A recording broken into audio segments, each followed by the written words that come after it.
time for part 2 of the homebrew kombucha tea brewing process. Last Saturday I made the kombucha tea from scratch, and now I have my precious kombucha here. I have not looked at it. One of the #1 things that you can do wrong when making your first batch is to constantly check your kombucha. They said leave it alone for the first 7 days, so I did just that. I thought I had ordered some pH test strips from Amazon to stick in here to see if it's okay to drink. My test strips never came in, so I'm thinking I didn't order them. So they say if it's gone 7 days, it's probably okay. A lot of people don't use the test strips. It's just kind of a safety measure if you're kind of nervous, which I kind of was. But since I don't have them and I need to get this thing going, I'm gonna have to just go forward without doing the test strips. So let's take a look. This is kind of nerve-wracking. Wow. I'm gonna give you a close-up of that in a second.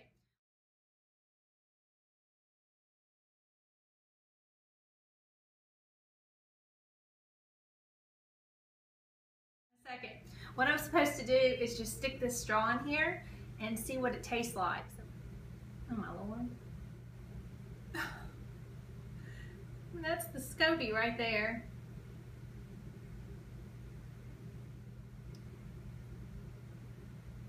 Okay, it's a little bit sweet, so they say that if it's a little bit sweet for your taste, brew it an extra few days. If it's a little bit tart for your taste, then next time cut back a few days. This has been brewing in the perfect temperature. They say brew from like 77 to low 80s. That's what the SCOBY loves. So in the winter or the summer, depending on how you keep your air conditioning and heater, you may need to find alternate ways of storing your SCOBY.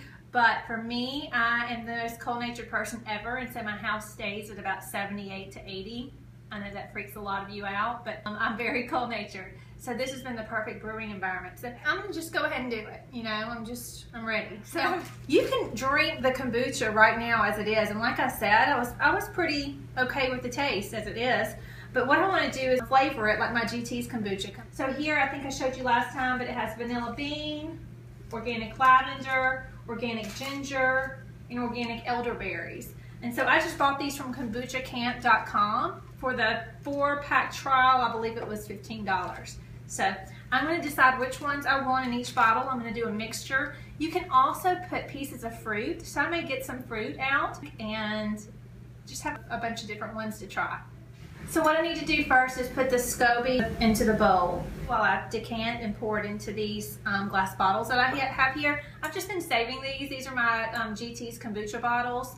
I also have like a salad dressing bottle. I've just been saving those because that's what we're going to pour it into. Okay, so I'm back with my little science experiment. So what I've done is I put on some latex-free gloves just for sanitation purposes. The SCOBY is pretty hardy, they say, so if you were to use your hands, it's okay. Just make sure that they're clean. But just to remove any doubt, I'm going to go ahead and put these gloves on. This is really strange. Oh my gosh, look at that SCOBY. Okay. Once the SCOBY is transferred to the glass jar, you want to be sure to remember to take out 2 cups of your kombucha tea to put on top of the SCOBY. This will serve as your starter liquid for your next batch, which I will begin right after this. So, let's see if I can pour this. Okay, so there's 1 cup. Just spilled some out. And if I had a bigger jar, I would use that, but I'm just going to put some on reserve. Okay, but I'm just going to put that aside so that I can use that for my next batch of kombucha tea. And it says 1 teaspoon per 16-ounce bottles, which is what these are. 1 teaspoon of lavender. To make it easy, I'm going to put this in my lavender GT's bottle. So here's my 1 teaspoon of lavender. I believe this was my lavender. Yep. So I'm going to put the lavender into the bottom. Take my little funnel. I'm just going to fill this up. And from there, I'm going to cap it. They say fill it almost all the way to the top so that there's not a lot of air.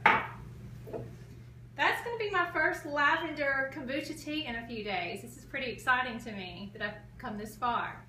So there's 1 down. And what I'm going to do is I'm going to use elderberries in the next one, ginger in the next one, and get a few different flavors to try out.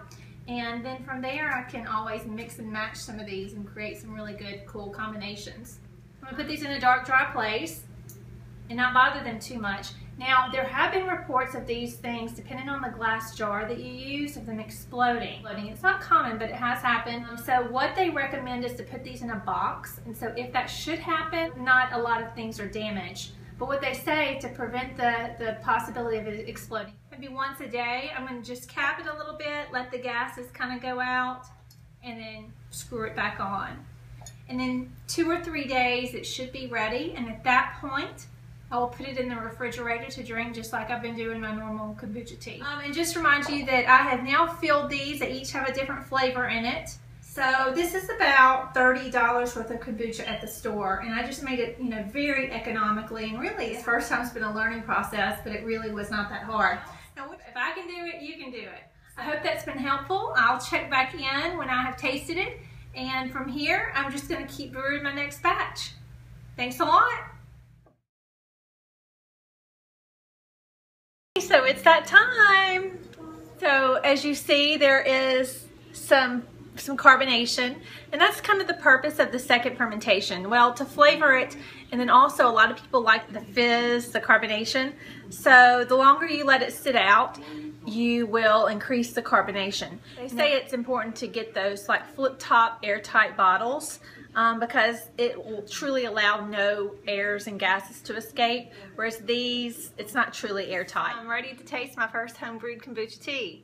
This is the ginger. JT's kombucha tea in this flavor is called Gingerade, so this is M's Gingerade. So let's see how this goes. It's a little bit fizzy, and drum roll.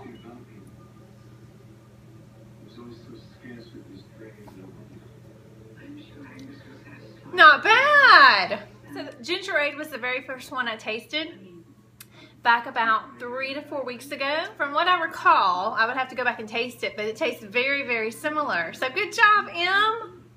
I can't believe I did this. So anyway, like I said, if I can do it, you can do it. So try to do this if you have any interest in kombucha tea, because you'll save a ton of money, and it's just kind of fun. Cool little experiment, little hobby. Cheers. Start to finish.